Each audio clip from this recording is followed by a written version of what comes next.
A thing I've fallen into recently is Stoicism. It's not easy to be happy, life is difficult. Stoicism is a branch of philosophy that introduced me to a method of thinking that could improve happiness by a manifold. I didn't know what Stoicism actually was, but was practicing a lot of aspects of it, and maybe you are too. Journaling, CBT, meditating, and the practice of self-restraint are Stoic on one level or another. To understand Stoicism, one must understand Cynicism. Cynicism is the school of philosophy from the Socratic period of Greece. It says that the purpose of life is to live a life of virtue in agreement with nature, which calls for only the bare necessities required for existence. A perfect way to understand Cynicism would be through the story of Diogenes. Diogenes was a Greek philosopher who believed that virtue was better demonstrated in practice rather than theory. He taught by example and prompted people to think by deliberately making a mockery of cherished social conventions.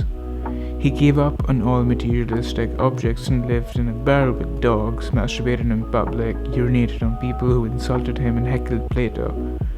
Now, if it's your first time being introduced to Diogenes, I can understand how he can come off as a negative character. According to what your principles are, maybe he is a negative character. But in the end, Diogenes taught and believed in self-control, the importance of personal excellence in one's behavior, and the rejection of all which was considered unnecessary life, such as personal possessions or social status. Cynicism inspired Stoicism, but unlike Cynicism, Stoicism didn't neglect everything that isn't according to or sourced from nature. It recognizes the fact that things such as money and power are not necessarily good or bad in themselves, but can be used for good or bad depending on who's in charge. Philosophy to me is pointing out things that already exist in life but aren't obvious. Once that thing is pointed out, we can understand it better and live a better life. The moment I knew that Stoicism was an impeccable mindset was when I read the teachings of one of, if not the most popular Stoic, Epictetus.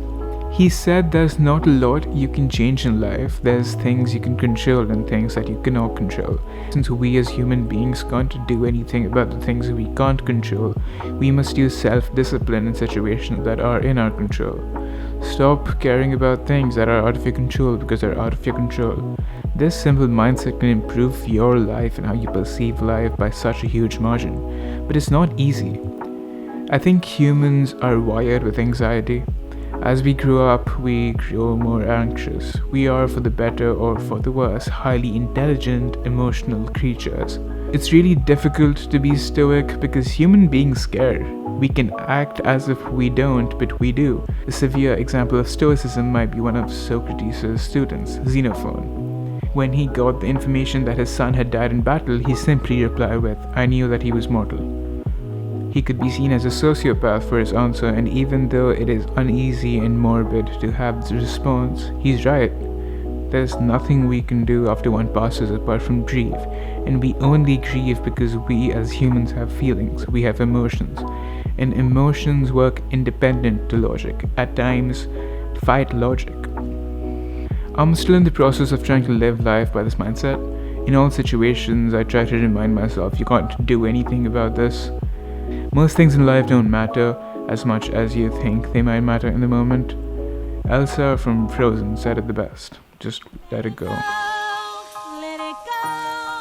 Thank you for watching. My name is Vithakota and I hope you enjoyed this video. I'll see you soon.